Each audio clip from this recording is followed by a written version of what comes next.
Ladies and gentlemen, welcome to Hero Movie Podcast, your greatest source for superhero movie discussion in the multiverse. I'm your host, Adam Portress, and joining me today, he's just mad there was no Elton John cameo. Sweet Sean Kovacs from the internet. Ray Fiennes is also my dad. And the internet's own Rasputin, Bruce Leslie. Yes. I'm back. The international despair can end. It's Bruce. We missed you out here last week, man, and you may have. I don't listen. People were sad. People were sad that Bruce was gone. Gotta say, I mean, I've been saying this from the beginning of this show. The three of us really do make the best show. Yeah. If one of us is gone, it's a little less. It's like it's still you good, but feel it. Still good, but still like there's a little bit of like. Yes. If it helps, I did see the movie last week. I was fully expecting to podcast. You don't have a lot of two-legged chairs out there. You know what I mean? It's true. We don't do that. It's true. Here. Not a ton of three-legged either, but they do exist. They exist. Stools. There's a couple of weird stools, but honestly, though, I mean, if you got a stool, you're going four-leg versus three-leg any day of the week. Oh man, I'm a four-legger for sure. There's a reason you don't put an expensive camera on a bipod. Yeah, It's true. Though they do have plenty of monopods out there, so who's to say? That's also a good way to do it when you're like quick and dirty with your work. You're That's running and gunning, it. especially if you got one that's got like the little hydraulics in it and stuff where you're gonna just get to the up and down and stuff like that. Those things are dope, dude. I prefer a monopod. I'm a Satchler man. You can kiss my grits, boy. I just put a GoPro on my baseball cap and let her rip. Just let them go. That's how well, we are back, everybody. This week we are talking about the Kingsmen, the third in the Kingsman trilogy now, all directed by Matthew Vaughn. We'll talk about all that kind of good stuff. But before we do want to say a big giant thank you to all those that support us over at patreon.com/HMP. Doesn't matter what level you support at, you get pre-show, post-show, Dinger Zone, all of that fine stuff. And, of course, you get to vote on something that we watch every single month. So we got that coming up in a while, so we really appreciate all of you guys. I wish I had some more things set up, but I've gotten the COVID over the last week, so I haven't been able to kind of produce the show as well as I wanted to. But we'll talk about more of those fine folks next week and all that kind of good stuff. But again, big giant thank you to all of you that support us over there. We really appreciate it. This is your Jordan Fever game. You're killing it right now. How's that? What now? I'm not sure of the reference. Well, Jordan was sick and he played one of the best games of his entire career. This is the playoffs too. It was the playoffs. This is your Jordan moment right here, Adam Portress. I need some Gatorade, I'll tell you that much. That's not even close to being a lie. Damn, I need to get some Gatorade. But yeah, again, if you want to help support this show, just imagine this show goes away on a Monday. We've been doing this bad boy for over 8 years, and I know that there is a large amount of people out there who look forward to this every single week. And what would happen if this show just disappeared up on you? Just went like, boop, gone. How much would you pay to get us back for that month so you can hear more stuff? If it's nothing, hey, that's fine. We'll just not exist anymore, and that's going to be A-okay. But if it's something that you would like to keep around, patreon.com/HMP. We really appreciate all of you. And when you get better, we got to work on that sales pitch of yours. I'm telling you, I am like, I'm floating through fog. I know, man. I know. It's going to be... You're doing great. It's going to be, and this show is going to be extra interesting because I don't remember a lot of this film. But let's go ahead and listen to the trailer for The Kingsman.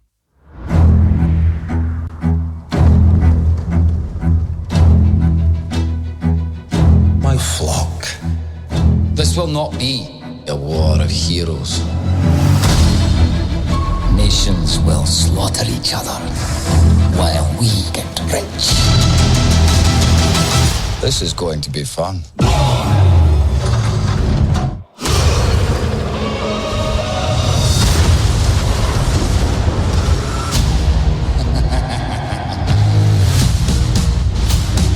You cannot keep me locked away as the world burns. Son, the truth is the world is ruled by by corruption and greed. We must do something. Certainly.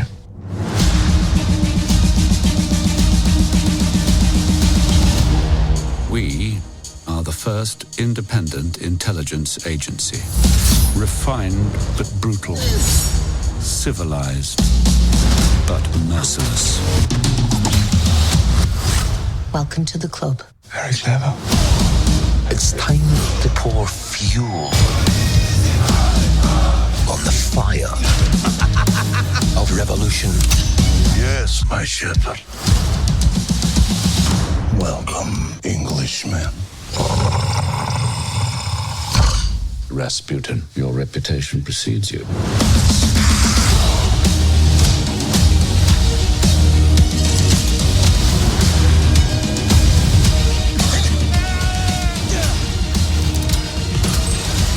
Let's end this as gentlemen.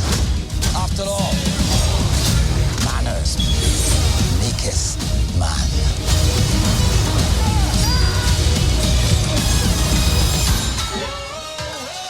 Why is it that boys are always so messy?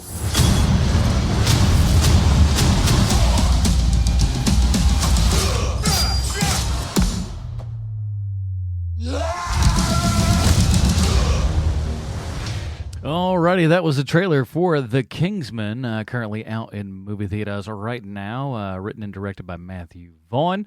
You know what time it is. It's time for Bruce's Comic Book Connection. Bruce, what do you got for us?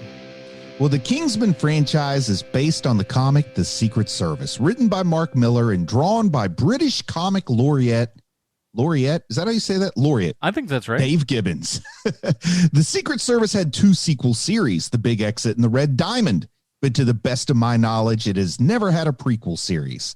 The Kingsman comics do take place in a shared universe with Kick-Ass, so maybe a Hit Girl versus Eggsy film is in the works, but for the latest installment, Matthew Vaughn decided to turn back the clock and give us an origin story. And I think the choice to use World War I as the backdrop was brilliant, because few events in the photography era have impacted the human experience as much as the First World War. And you have to admit, it seems like they were planning for a trilogy by the way that first war ended, but hopefully, just like Saturday Night Fever and Staying Alive, this franchise won't have a third installment during our lifetimes.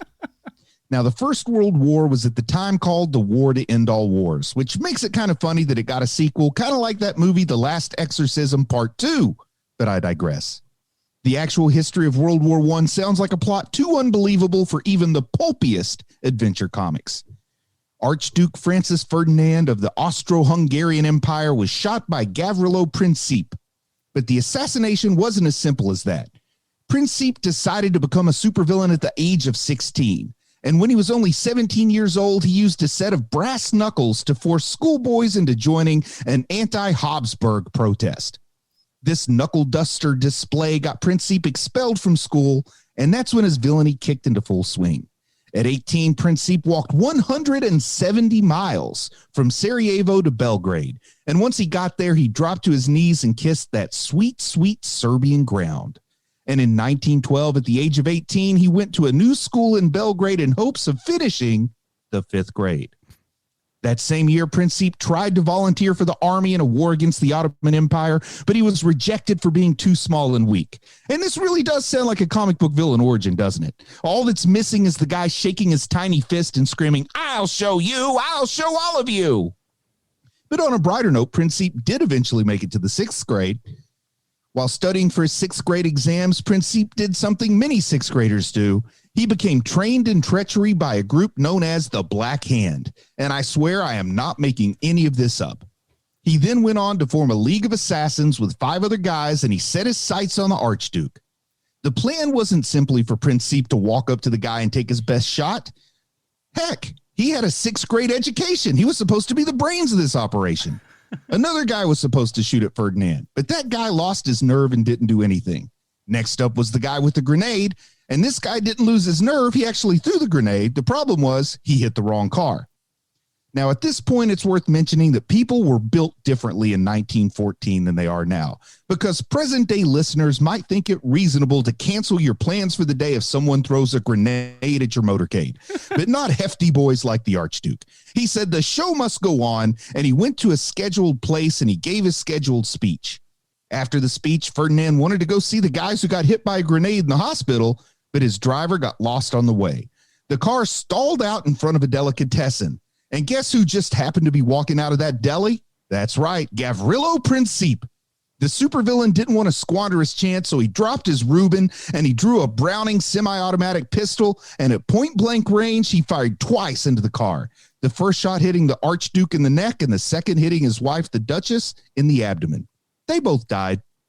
So that is why I give absurd plot twists in my comics the benefit of the doubt. And speaking of absurd plot twists, Adam, do you have a list? I do. If that comic connection was enough for you, let me sell everybody on this movie, because this sucker's got everything. We got Rafe Fiennes, fancy clothes, Rasputin, explosions, submarines, planes, crazy fights, tea sipping, face punching, sash wearing, King Arthur stuff, and more. This movie's got everything. I just wish I could remember more of it. Really? Yeah. So let's talk a little bit about kind of the previous two Kingsman movies and Matthew Vaughn in general before we get into this, because I think a lot of this, that's while watching this movie, that was the thing that kind of kept coming into my head is like, is the history of Matthew Vaughn's kind of career, where he's come from, where he's gone, and where he's at right now, because it seems awful strange, you know? Yeah, it's a weird road for sure. Now, I haven't seen everything he's done. I probably don't know everything he's done, but I really like what I've seen. Like, I think I'm a Matthew Vaughn guy. I would say overall that I am as well, but like it feels like it's kind of fallen off, and like he's having a bit of a, you know, just forgive the kind of whatever, but kind of a Francis Ford Coppola career, if you will. Bruce, you've seen every single one of the movies that he's directed, with the exception of maybe one. I don't think I saw it like at Layer Cake or something. Yeah. Layer Cake was his directorial debut and stuff. Right, but that's the only one, because everything else he's ever directed, we've done on this show. Yeah, I think that's correct. Actually, Stardust, Kick-Ass, X-Men First Class, Kingsman Secret Service, Kingsman Golden Circle, and now The Kingsman. Well, I think I'm a pretty big fan of his. I didn't like Stardust that much, but all the rest I've really enjoyed. But it seems to me what kind of struck me as weird with this was like, I don't know, it feels like he's kind of, especially with Kingsman at this point, going back to that well too many times, and it's like I'm not sure like who asked for this, this movie specifically, like who's this for? I don't know who asked for it. I don't know who it's for, other than I think it might be for Matthew Vaughn. This does not in any way feel formulaic compared to the first two Kingsmen. I think he's done something pretty cool here. He's made a totally different kind of movie. This is like the best episode of Downton Abbey ever. Man, that's a good line. I think that he's trying to keep this a franchise. To me, the problem is that there's no ideas anymore in this franchise. I think that they ran out of ideas in the second one. I've been pretty outspoken about how much I detest that second Kingsman movie. And I know that the world seemed to love it, and I did not. I really liked the first one, but the second one is just it's not my thing. It's so bananas and over the top, and they reach and they reach and they reach, and like if you're not willing to, you know, if you don't really want to go down that path, that's not the movie for you, because that movie just kind of keeps cranking up the weird as things go on. Right. And I think it's fair to say that this movie doesn't feel at all like it's part of the same franchise or made by the same person as that second one. I mean, it feels so different. And I think that's a good thing, probably. I mean, to me, it feels like a Vaughn movie. It still feels like a Matthew Vaughn movie. It feels like you're both right. I think I'm agreeing with you because I like Matthew Vaughn, and I said as much to start off with, but it just doesn't feel like they were trying to do anything that they did in the first two movies with this one. Right. To me, this, as I was watching it, it felt like, you know, if this movie was not Kingsman related at all, if I had no preconceived notions as to what where things would go in the future with this being a prequel and everything. If I didn't have any, ideas as to what would supposedly come afterwards, I don't think I would have had that much of I don't want to say a problem with this movie, but it would have relieved a whole lot of, brain space because so I can feel you spinning wheels, Adam. So let me ask you the question that you didn't answer yet, which is, did you like the second movie? I liked it well enough. I mean, I to my recollection, I mean, if I was to bang on it right now, I'd probably say it was at least a Damian Wayne. Yeah, at least that. I think I liked it better than you did then too, Adam. If I can remember that review. I may even go up to another spot, but hindsight, I would say probably Damian Wayne. I liked it well enough. Because I'm pretty sure I gave the original Kingsman to Dick Grayson. Yeah, that one, I mean, honestly, Yes. that was one of those things that, like, when it came out, it felt fresh and new and exciting and stuff. The sequel goes, hey, everything that you liked about that first one, we're really gonna dial it up to 11. That may not hit with you, but that's what we're doing here. And this movie takes such a hard left turn on everything that And it it hits me in a couple of my sweet spots. Like, I'm a sucker for historical fantasy fiction, like not just historical fiction, but with this absurd turn to it. Like, Hellboy has that fantasy component to it. There are books that I like to read that are like this. I'm a kind of enjoy history a little bit too, and particularly World War I, in case you couldn't tell by that comic book connection. And this just hits a lot of like the sweet stuff. And it's like, if I were an actual like college professor who taught history, I'm sure I would see a lot of problems with this, but I was impressed that for something that's kind of pulpy, how important it was to Matthew Vaughn to have some little accuracies in there. Like there's some stuff, if we talk about different scenes in the movie, that I'll try to point out, but it's pretty cool to me, stuff that I knew was accurate that was in the movie that some people might think, well, that was just a little too ridiculous, but it's actually real. Yeah, I think the movie's shot really well. I think, it does have that kind of Matthew Vaughn flair to it, which is good, because I think the guy does have a really great eye. He does, and he can tell a story. Some absolutely beautiful long drone shots. He has a way of being able to parse out story beats really well. Even from his first movie, Layer Cake is that way. And so it's kind of what makes X-Men First Class so good, is that he introduces all of these new characters. I mean, to us, they're not new, but to somebody who just watches the movies, all of those characters are brand new to them. And so, except for Xavier and Mystique, but like for the most part, everyone is coming in fresh. And the way that he parses all that out is so effective that people are like, well, this is what I want now. This is the X-Men that I want. And it worked, and it was great.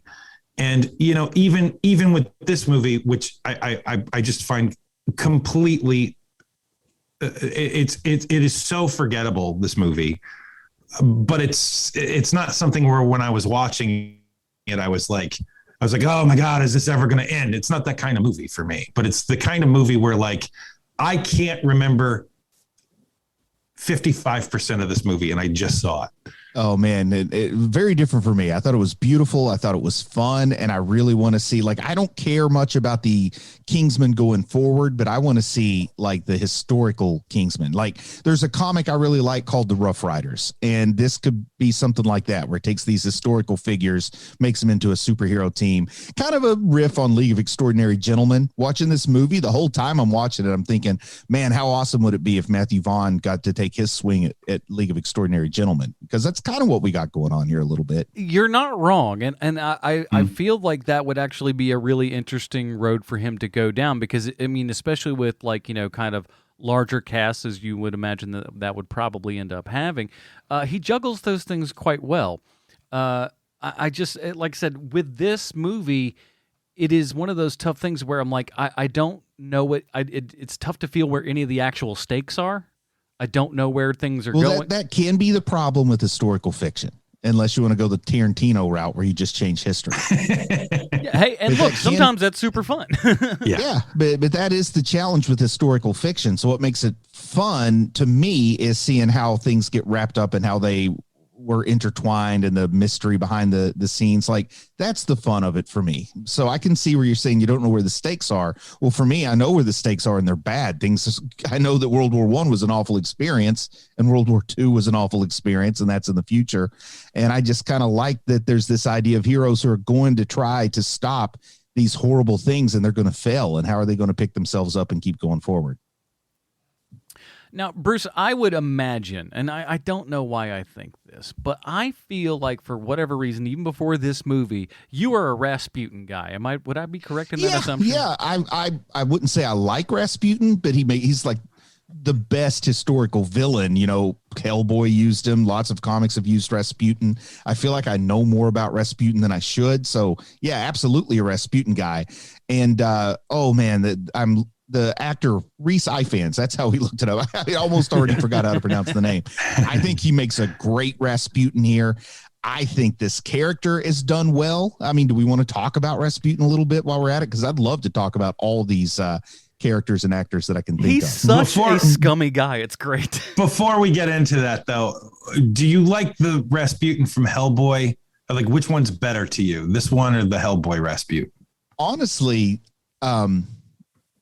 this one, because this one's a little closer to the real thing. Sure. A lot closer. And I don't want to give like that total annoying answer of saying like the real Rasputin is probably the best Rasputin, but that is kind of true.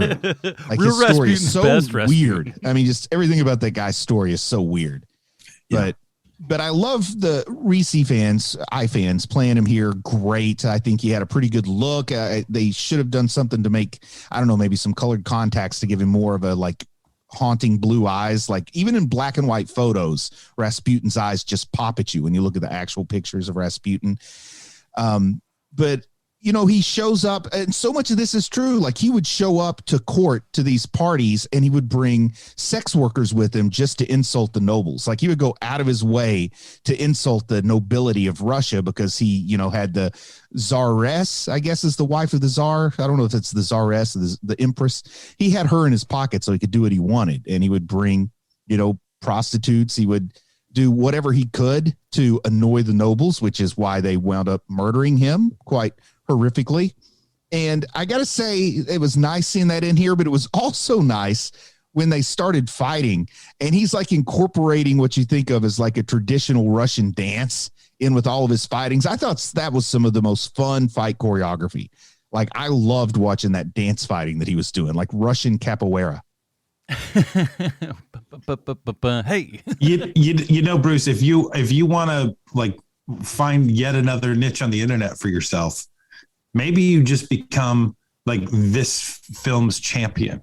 I think I am this film's champion. I thought you guys were all going to be agreeing with me. No, God, no. But I also, like, there's nothing new here for me. Just like, imagine if the English Patient had this much energy. oh my gosh! Listen, well, okay, fair enough, then. and I would have maybe liked that movie a heck of a lot more. Boy, that movie is so long and boring. You're just like, shoot that me in the movie face. was not made for us. That movie's not made for us. No, God. it is not. I'm convinced it wasn't made for humans. I think it was ultimately made for that Letterman bit in the Oscars where Oprah, Uma, Oprah. That's pretty good. Remember that bit? But man, I don't know. I really like not only historical fiction, but I also and this is Georgian England, and I'm a little bit more of a fan of maybe like Edwardian or Victorian, but I also kind of like this era in England. Like, I would love to have been an Edwardian English lord. Like, I want my time to be done before World War I gets here, but I would love to be like latter day nobility in England. It just looks so fun. Does this surprise you about anything about him anymore? Really, really no. It's like, yeah, that sounds right. Coming out of him sounds perfectly normal. You know, I don't want to put urine on your parade here. I brought an umbrella. Go ahead. One of the hallmarks of these movies to me, with the exception of the first one has so many great moments.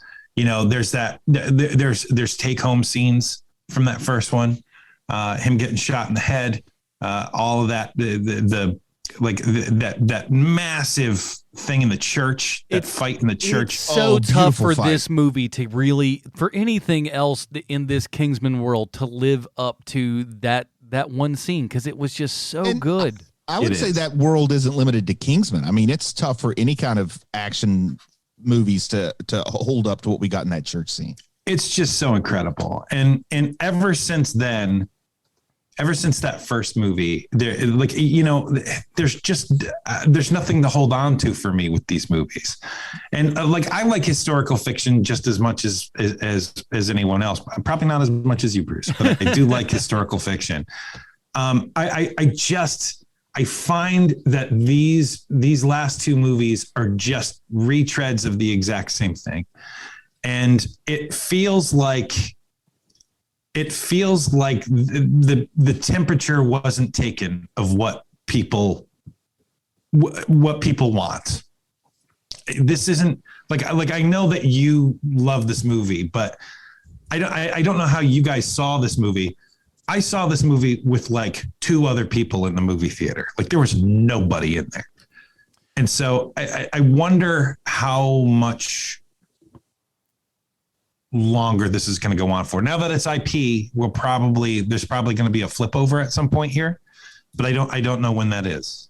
And I don't know if Egerton is a big enough name, a big enough draw to have another movie with him where like, oh man, Eggsy's back, you know? And he is an incredible actor, but I don't know if he wants to come back to this franchise or not. That might be why they went this direction.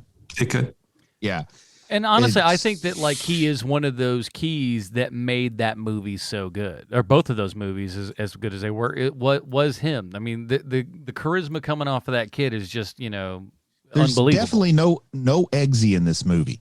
No, but I don't see this hitting the same beats as the first two movies. It just feels so different to me. No, and so all right, what are your thoughts on the young guy coming in here? What's the guy's name again? Vanilla McVanilla. Yeah, his Conrad. His name isn't the young Oxford. His name's not a hot link on Wikipedia, which means this must be his first main thing. But I love the decision to kill him. Yeah. Because that told me that this wasn't going to go a predictable route. Like that decision to kill him shows us that this is going to be very different than what I thought it was going to be. And it happens at a point in the movie where you wouldn't expect something like that to happen too. And I just absolutely, and the way he died, sort of friendly fire there, case of mistaken identity, what have you. I just loved it. I thought that was brilliant, and I thought that was brave, and it just was cool to me. But that might be something that you feel was like a retread of when Harry got shot. Well, to me, that was more like, and again, maybe it's my own personal ignorance or whatever, but I was just like, was he supposed to be somebody from the later films? Like, I didn't really know that going in, and then we got shot. I'm like, well, I suppose not. It was kind of well, that cleared that up. Going in, I thought the setup was going to be that whenever his father finally agreed to let this guy be a hero, then he was the one who was going to start the Kingsmen, not his father. But I love the way it went. Well, I've never seen Ralph Fiennes in sword fights and stuff before, have I? So I enjoyed a lot of that stuff too. This actor, his name is Harris Dickinson, or as I like to call him, Vanilla McBlanderson. And he has actually been in a bunch of stuff, but it's all British television, with the exception of he's in like the Dark Crystal sequel, remake, whatever you want to call it. It was a TV show, Netflix-y thingy. And it was then a prequel, I think. And then he's in the sequel to Maleficent, and then he is in this. Yeah, so just kind of like, meh. Yeah, that's all right. You can do worse. He's been in more movies than me, so I'm not going to. Yeah, it's true. It's true. Although I got to tell you, my eye wouldn't immediately shift away from you if I saw you in a movie, Bruce. Whereas this kid is like, oh, what kind of grass do you think that is? Every time the kid's on screen. I'll tell you, if I were in a movie, you might like the performance, you might hate the performance, but you're definitely going to have questions after you see the performance. Absolutely. It'll be memorable. How is that Ray Fiennes' kid? He's like the same age. Oh, but way more handsome. So what do you guys think about the guy who played Tom Hollander? Oh, man. I love the idea that Tom Hollander got cast as all three of the cousins. I had a lot of fun with that. All right, now Okay. I'm a little lost. I'm not sure what that is. Okay, so Tom Hollander is an actor. He was cast to play King George, Emperor Kaiser Wilhelm, and Tsar Nicholas because they were first cousins. Mhm. And people, you see pictures of them, historical pictures. They did kind of look alike. So having one, you were aware, Adam, that one actor was playing all three of those roles, right? Yeah, I figured as much. Okay, because you seem confused, but they are the cousins. I thought Queen Victoria's I thought grandsons. I misunderstood another thing, so sorry. That's all right. Tom Hollander, not Tom Holland. It was very confusing. Oh, there you go. I was like, Spider-Man was not in this. The dude who's the bad guy in all the Pirates movies. Yes, big star Tom Hollander. Oh, I also don't know if you guys stuck around for the end credits stuff. I did, and if there was more reason to roll my eyes back into the back of my head, I don't know how you would do it.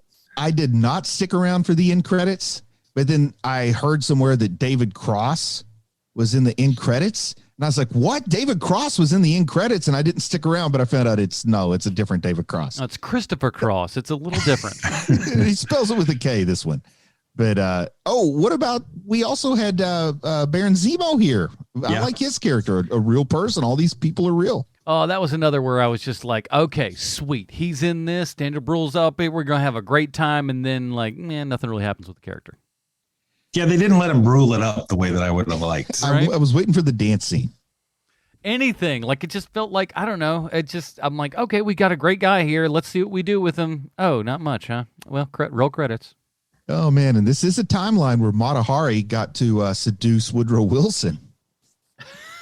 Who amongst us hasn't had the thought of like, boy, what would I do with that Woodrow Wilson? The only thing I could think the whole time that subplot about the sex tape with President Woodrow Wilson going on is I think, like, if I were president, I would know how to avoid a sex scandal. How come these guys can't figure it out? There's easier ways than climbing to the top of a Himalayan peak to get the tapes back. How about you just don't do it in the first place, Woodrow? It was one of the funny thing. The funny thing is like the second that he sees the photograph, he's like, all right, it's on. We're going to war. Like he turns on a dime so fast. And I thought that was hilarious, actually. Oh, man, but it is sad when Mata Hari probably was not a spy at all. The poor Dutch lady that got blamed for it was probably just like a scapegoat for the French.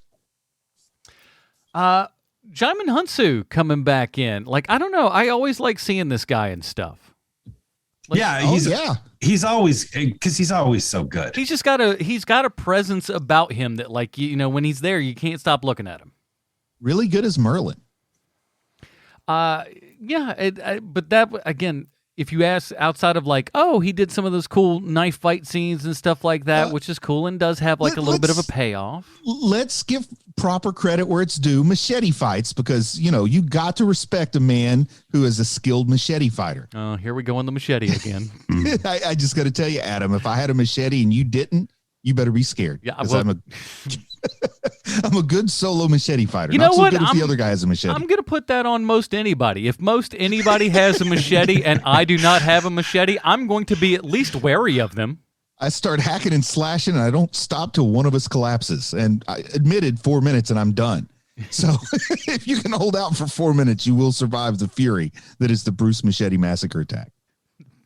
What if you have a machete up against Danny Trejo, who doesn't have a machete but is machete? You know what? Game recognized game. I'm just going to bow my head and let him go peacefully. They both look at each other, nod, and then just move on. Like, that's right. So, fair enough.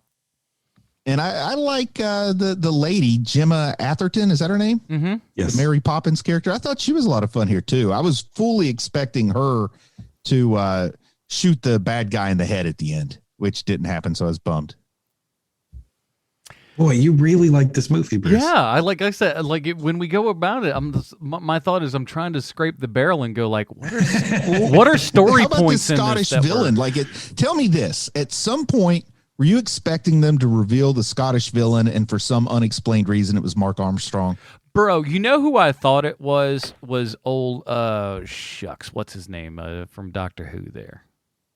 Oh yeah, Tennant. You Yeah, talking about Matt Peter Smith. Capaldi? No, I thought it was David. I'm like, David Tennant. Could this be a David Tennant We thing? just gave 3 different Doctor Who's. Well, this one, but I listen. I'm like, is this David Tennant? Like, because I hear the Scrooge McDuck coming through. Is this what happens? Yeah. And so I was like, I thought, yeah, that or like Mark Strong or something like that. But it's like it was too high to be a Mark Strong voice. But it felt like I'm like, dude, if this comes out as David Tennant, I'm gonna be like, all right. I feel like they would have to like make it not super obvious it was his voice, but then I thought it was supposed to be a big make everybody gasp when it's Mark Strong. Then later we find out it's like his grandfather, and then once Mark was around, he's trying to make up for his grandfather's sins or something. But they didn't go that way. That would have been an interesting thing, and it wouldn't have been below them to do either.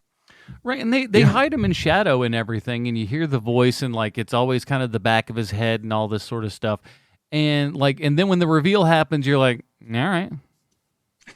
What? All right. I mean, I guess it's a guy. Am I supposed to be like? If it was David Tennant, I'd have crapped myself. If the reveal it had been King George.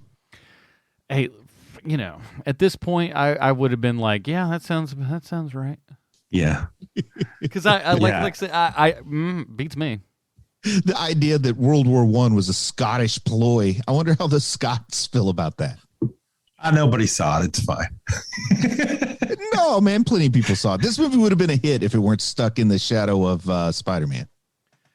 Dude, Spider-Man's kind of just destroyed everybody. Like, what in its third week or something, Spider-Man still made $53 million at the box office. The movie shot over $1 billion without China in record speed. Yeah. It's pretty sick, but surprisingly there was a decent amount of people to see this movie when I was there. Oh, really? Yeah, I was kind of shocked. Well, the first thing that I was shocked about is like I got a seat that I don't normally sit in the very back, but I did this time. And when I got there, there were these ladies that were kind of sitting to the right who did not look like they belonged in this film. And like, yeah, that's prejudging and whatever, but they just didn't seem like the audience, And they were hammered, boy. They were. they wanted to see some sweet. It looks like Ralph, but everybody says it like Rafe or something. It's Rafe. Yeah, but it's spelled like Ralph. Yeah, well, my name is spelt like Scene, but it's pronounced Sean. But I know lots of people named Sean who spell it the way you do. I know a couple of Rafes. Oh, okay. I've known Rafes that like don't have the L in there, and then they put an E on the end, and it's like short for Raphael, but we call him Rafe or Ralph. There needs to be some like umlauts. Does he have a couple of brothers? Michelangelo, Donatello.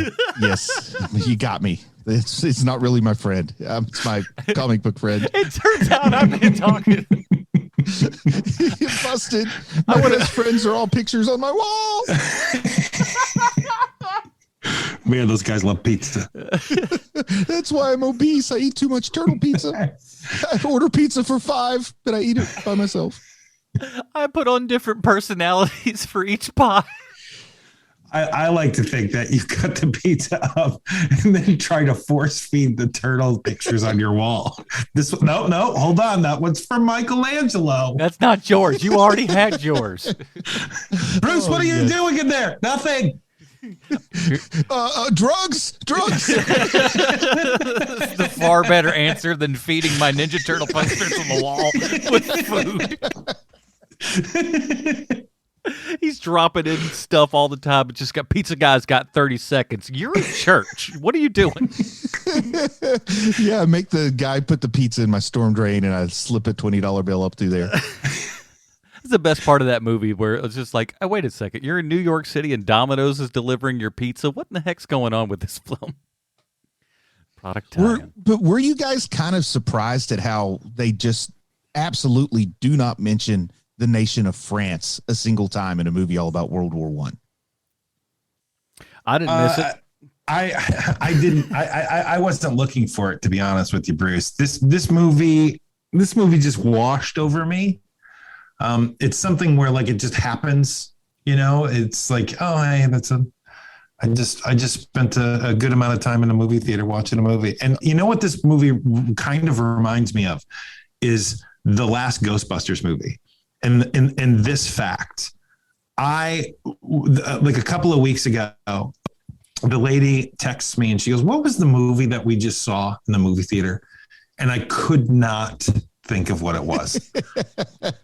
And that is going to happen again with this thing, except for maybe not because of you, Bruce, because you love this movie so much that it makes me think, maybe I was just in a bad mood. I think it's the Lawrence of Arabia of comic book movies. All right, now that's hyperbolic. That's a really good because the lead actor is mostly drunk. Exactly. I don't know. Like I still feel like for me, most of it, I guess part of the movie was started off badly for me just because of these drunk ladies who then got kicked out by people who were like, you have our seats, and they were like, we do what? Oh, let's go down to the other seat. And they kind of ambled down to the other seats. I had to scream at somebody to shut up. Oh man! So that was fun. So this was not your theater where you watched this. No. And they did shut up, which was nice. So at least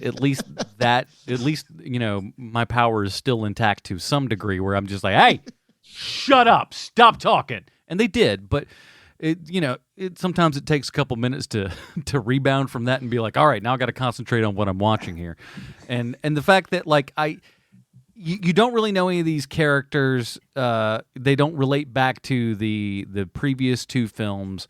We ultimately find out, except for like kind of their positions on the board, as it were. It doesn't bear that much of a difference between this movie and the other movies. Or am I missing something, Bruce? I'm not even sure I followed your statement there, I'll be honest. But I think this is significantly different from the other movies. This doesn't have they don't have the roots planted anywhere. They're just getting them planted. It's got the whole historical component to it. A little bit more grounded in a weird way. You know what makes me, I think I've just sitting here listening. I think that I've just figured out what my biggest problem with this one is. Yeah. Is that the first movie basically takes takes Eggsy from poverty into being a gentleman, right? Mm-hmm. Yes. And so there's like sort of a crossing the railroad tracks, like anybody when given the right resources can do this. Whereas in this movie, we are the first privately funded blah, blah, blah, blah, blah for rich people. Everything is about being fabulously wealthy, even though they never mention it. And so like everybody in this movie is rich. Everybody has access that like 99% of the world at this time doesn't have. And I think that I just put my finger on what the problem is. It's that problem of exceptionalism. You mean the fact that one of the founders of the Kingsmen was the actual king himself? Yes. That's a little too privileged. Yes. Yeah, I get that. But then you still had the Scottish nobody, what was his name? Alan Reed or whatever, that got sent from the front lines in Oxford's place. And you've got Merlin there, Shallow, and you got Mary Poppins there. Like, not everybody are those that were born with it. In fact, some of the more skilled people are people that weren't. But the fact that the king gets a seat at the table when he didn't really do squat all, that is kind of weird. I liked all the clothes. I thought I thought the clothes looked really good. I absolutely love some of the fight scenes. I had a lot of fun with when they're fighting the gigantic guy. He like stabs him in the leg, and all I could think is, you should have went for the crotch, because if somebody leaves their crotch open and you go for that crotch, it's probably going to work better than the leg if they're like 8 feet tall. Put it on a shirt. Yeah. Go for the crotch and scream, "That's my purse." Yeah, but no, I think you're right, Sean, because like I think also, especially as like Americans, we're not the most educated people when it comes to like a lot of history. Our school systems are not the fantastic in that particular merit and everything. And so when you see stuff, at least for me, when you see stuff, you're like, well, I don't really know much about this, and like if it doesn't really grab you, or you don't really care as much, or at least I don't. Well, here is the thing, is that I was able to follow along a bit with the plot to this. I know a little bit about World War I. I don't know it nearly as deep as Bruce does. but it doesn't have the same. I don't have the same problem with all of the plotting of this movie as I do with something like the 3-body problem. Have you guys ever read the 3-body problem? Mm-mm. It's I don't even know what it is. It's a science fiction book. It's a hard science fiction book by this Chinese writer, and the ideas in it are so massive and huge that it's easy to get lost. But for me, the problem I was having is that they're talking about the Chinese Cultural Revolution at the beginning of the book, and I know literally nothing about it. I know nothing about it. And so I'm totally lost, and I don't know if is this a real thing? And so I just do just a little scratch of research to look. And was that like when Mao ordered that they kill all the sparrows? Yes. Okay. And so I just scratched the surface, and I'm like, oh, I am going to have a very big problem reading this, because you have to go into it with a certain level of knowledge to really enjoy the book that I don't have. And then on top of that, you have all of these big brain ideas in the book. And so it was a very, very difficult read for me. And I did get through it, but my Lord, it was a tough read. And some of the people whose work I love think this is the best science fiction book made in the last 30 years. And I didn't have that problem with this movie. This was not something. Good. This was not something where it was like my eyes have gone crossed. But it is something where I don't know who's real and who is fictional to a certain extent. I'm pretty sure the maid isn't part of history, but with other characters who show up, like Daniel Bruhl's character, I didn't know that was was an actual person, real person, a former stage hypnotist who became influential in the development of Adolf Hitler way back in the World War I to World War II era. Mm-hmm. Oh yeah, was that what was in the thing at the end? Hitler was the in Hitler the bit. Yeah, okay. Because I was trying to remember. I was just I feel like because I whatever movie I sit through the end of all of it, even if it's not just even a regular one, because I like listening to the music and just kind of decompress and think of oh, what was this? What are my takeaways from all this? And to get there and you're like, all right, Hitler, okay. All right, when's he going to shave the mustache to be the complete toothbrush as opposed to a full mustache? Because, I guess that's the biggest, oh, he's got a full mustache as opposed to the Charlie Chaplin toothbrush mustache. That's all I got from that. But I don't know. All right, before we get to our final review here and everything, we do have to ask ourselves one very important question, is how this movie relates back 1-to-1 with Sylvester Stallone. Why, thank you, Adam. I have a prepared statement. Ooh. Hello, Sly. Guillermo Grispo, aside from having the best name in all of Hollywood, is also one of many second unit directors on The Kingsman. First, solid start with the name Guillermo, but then to finish it off with the surname of Grispo? I'm a guy who likes to call people by their last names all the time, and I'm at a crossroads with this fella. Guillermo Crispo? Totally serviceable Star Wars name too. Yeah. You wouldn't even have to change anything. Bounty hunter, hotshot pilot, guy who plays space bassoon in Max Rebo's band. It all works. Like a lot of second unit directors, Guillermo got his start in stunts. And I know it seems like we've been circling around the stunt side of things to find the Stallone connection a lot lately, but look around you, Mr. Stallone. This week's movie is produced, starring, and financed by British people. And the only time you ever work with folks from the UK is when Jason Statham cashes those Expendables checks. And speaking of which, that's how Guillermo Grispo is the Stallone connection this week. He worked with you on the first Expendables, which is hard as it is to believe a 12-year-old movie. To give you an idea how long ago 12 years actually is in this timeline, The Simpsons was still a pretty good show and not an abomination that should be put out of its misery like Solomon Grundy. No one had ever even heard of putting shiplap in their house. And not everyone had an iPhone or a smartphone. And I know there are people who don't have them now, but when you learn someone doesn't have one now, it's like learning that someone doesn't have to shave ever. What do you mean you don't have to shave? Like anywhere? It's bizarre. Guillermo Grispo is a stunt double on The Expendables, and I have no idea what Guillermo's life is like, but it has to be pretty awesome. He's currently working on a movie called Argyle, which is about the world's greatest spy. It stars Henry Cavill, Kathleen O'Hara, Samuel L. Jackson, and Sam Rockwell. But guys, you had me at Catherine O'Hara. And there it is, Mr. Stallone. This week's Stallone connection is none other than Guillermo Grispo. I'll try to do better next week. Your friend, Sweet Chauncey from the internet. If that guy doesn't open up a restaurant, I don't know what he's doing with his life at some point. Once he's retired from the film industry, Guillermo, it was, I don't know. It's just such a great name. All right. Great name for like a Japanese steakhouse. I love it.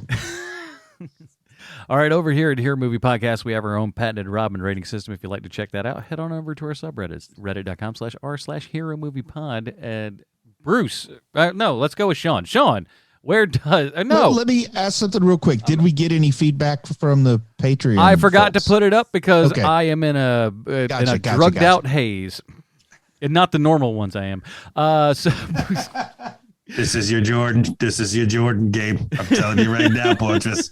People are going to remember this time, and they're going to be like, man, he was at the top of his game, sicker than hell, and he still got the job done. Yeah, I remember when he was stumbling over things before, but man, oh man, he was doing it just so well this time around. Bruce, where does The King's Man fall on the Robin rating system for you? First off, I'm going to say this is my favorite entry in the franchise. This one was made more for me. You know, like I love all three of them. I love the first one a lot, but I think this is the one that's going to have the most rewatchability for me. I just love the era. I love everything with Rasputin. I just have a lot of fun with this in general. I mean, I could watch that Russian dance fight scene. It's second to me, second only to that Freebird scene. So I think oh man, you guys are going to give me a hard time. I'm giving this a Dick Grayson. Wow. I really needed to see this movie when I saw it. Maybe my life was so miserable at the time, anything was better than the real world. Man, I think we've all been there, something like where things are going awful, and then you're like, oh, even something with a little bit of a spark has made my life joyous. I get it. Leslie, party of one, your table is ready. But I totally understand what you're saying here. Solo, a Star Wars story, a million problems with that movie, and I will always love that movie because of the state my head was in before I walked into the movie theater. For me, this movie is a Stephanie Brown. It is a middling thing that I will never think about except for Bruce. Have you seen The King's Man? Yes, Bruce Leslie loves that movie. That's literally what the first thought in my head is going to be. That's how I'm selling it to everybody else. Bruce Leslie loves that movie. I don't hate it. It is so Ghostbusters The Next Class for me. Like, it's the same thing. It's the same movie. So for me, it's a Stephanie Brown. Did you see that they put out, or they're going to be putting out like a Ghostbusters box set, and it doesn't include the 2016 Ghostbusters? And Paul, I did. That just seems mean spirited. It does, but rude. At the same time, Paul Feig's just like, this must be a mistake, and it's like, no, it's right. That's so mean spirited. I mean, when they come out with the Indiana Jones box set eventually with the 5 movies, they're still going to have Kingdom of the Crystal Skull in there, and they're not pulling that movie just because everybody knows it's dog crap. Yeah, that's when I bought it, I was like, all right, it is what it is. It comes with the thing. So, there are plenty of Superman collections that leave out Superman 4. And for good reason. For me, I'm a Stephanie Brown as well. I feel like I could maybe watch this again, like at home, and enjoy it on a different level. But here's the best part of this movie, though, is that we could watch this a year from now, and we won't remember any of it except for that Bruce loves it. Super fresh, yeah. Yeah, yep. You would have no idea. You'd be like, oh, this is so great and cool and innovative. If only I'd seen this in late 2021. But, oh, wait, I did. That is it, everybody. We'll talk about what we're going to do next week in just a couple of moments here. But until then, Bruce, where can we find more of your work on the internet? I love for people to check out my YouTube channel, youtube.com/C/Bruce Leslie. Lots of great anime talk. Just got a new Demon Slayer episode coming up tomorrow and getting all caught up on Attack on Titan. And I made a guest appearance on my son's YouTube channel looking at an action figure unboxing. So you can look around and find that too. What's the name of that? White Raven is the name of his channel. And I think the name of the video is just Moves On. Oh. Very good. Sean, what new things do we have coming up? Oh, man, guys, if you know anything about me, you know that I love the Star Wars. And there is a new Star Wars television show that has just started called The Book of Boba Fett. And we have a podcast called 30 Questions, The Book of Boba Fett, where we are asking 30 questions about the most recent episode. And my goodness, I cannot wait to talk about that, Johnny. It's a very good time. Check that out wherever you find podcasts. And the Film Find is back, everybody. Oh, it's been a minute here, and I have to do more episodes right off the bat, because right after this first episode, our good friend Jessica Berry actually threw $5 into the Film Find Patreon. So I'm like, oh well, I guess I got to do more of these. So that's great. And I'll be thanking her in the next episode of that. But my review of Licorice Pizza, Paul Thomas Anderson's new film, is out. So go check out the Film Find wherever you find podcasts, and more of those coming down the line as well. So I'm really excited to kind of get back at that. Next week, we're going to be doing the end of the year. Sure, it's 2022 now, but we had to get in Kingsman because Bruce had to make sure that, what's clearly one of his favorite films is in the the running. Tom Hollander for Best Actor for the end of it. So we'll be going over all of our little giving out all of our awards and stuff. We'll see how many of these fools actually show up again this year. We're still going on 7 years worth of no one showing up for these awards, but we can cross our fingers and hope and pray. Why not? Mm-hmm. So join us next week when we're talking our year-end spectacular. For Sweet Sean Zakovacs from the internet, Bruce Leslie, I'm Adam Porcher. Stay super, everybody. I'm Marty and Evie. Certain man in Russia long ago. He was big and strong, in his eyes a flaming glow. Most people look at him with terror and with fear. But to Moscow chicks, he was such a lovely dear. He could preach the Bible like a preacher, full of ecstasy and fire. But he also was the kind of teacher women would desire. Rah-rah, Rasputin, lover of the Russian queen. There was a cat that really was gone. Rah-rah, Rasputin, Russia's greatest love machine. It was a shame how he carried on.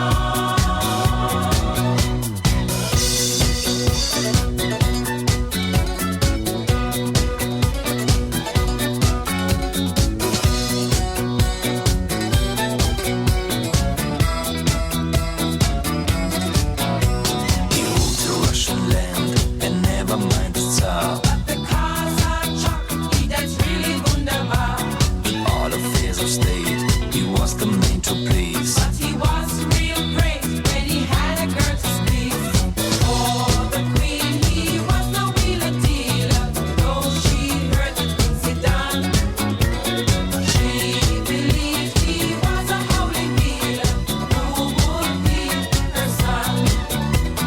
Rah-rah, Rasputin, lover of the Russian queen. There was a cat that really was gone. Rah-rah, Rasputin, Russia's greatest love machine. It was a shame how he carried on.